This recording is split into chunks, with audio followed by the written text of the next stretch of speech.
निवडणूक आहे. निवडणुकीमध्ये निवडणूक लढावी ही कार्यकर्त्याची भावना आहे. ती भावना समोर घेऊन मी लढू लागलो. तुम्ही काँग्रेसचा राजीनामा देणार, दिला. बाहेर पडणार, दिला. विधानसभेचाही दिला. कुणाकडे पाहिजे? अध्यक्षाकडेच द्यावं लागतं. ज्याच्याकडे द्यावं लागतं त्यालाच पाठवावं लागतं. ते दुसऱ्याकडे कसं पाठवतील? पण ते स्वीकारतील. आता त्यांची मर्जीची गोष्ट आहे. मी माझ्या पायातून मुक्त झालो लढण्यासाठी. तुम्ही आधी पण जिल्हाध्यक्ष पदाचा राजीनामा दिला, ते त्यांनी स्वीकारला नाही. मी काय करू त्याला आता? माझ्या पद्धतीने मला जे कळतं ते मी करतो, लोकशाही पद्धतीने. आणि शेवटी कसं आहे, काही माणसाला निवडणूक लढवायची आपली काही लायकी आहे का नाही लोकांसमोर ती दाखवायची. लोकांसमोर भीक मागायची, मतं दिलं तरी खुश, नाही दिलं तरी खुश. काय पक्षाच्या काय काहीच नाही.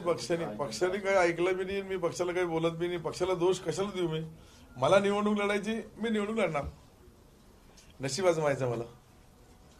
मेरे नसीब में तू है क्या नहीं, ऐसा खासदार की है क्या नहीं, इतना क्या बस कुछ नहीं. मैं ऐसा किसी पे नाराज नहीं, किसी पे कुछ नहीं. आपण जांभळांनी म्हटलं की मी तुम्हाला भेटतो, माझी चूक झाली असं. मला कोणाची चुकीचा प्रश्नच नाहीये. मला कोणाची चुकीचा प्रश्न नाही. त्यांचा फोन आला, मी त्यांना म्हणलं मला फोनवर बोलू नका, तुम्ही तुमचा सन्मानाने राहा, तुम्हाला तुमच्या शुभेच्छा. मला माझ्या निवडणुकीमध्ये मी निवडणूक लढणार. मी डिक्लेअर केलं निवडणूक लढणार.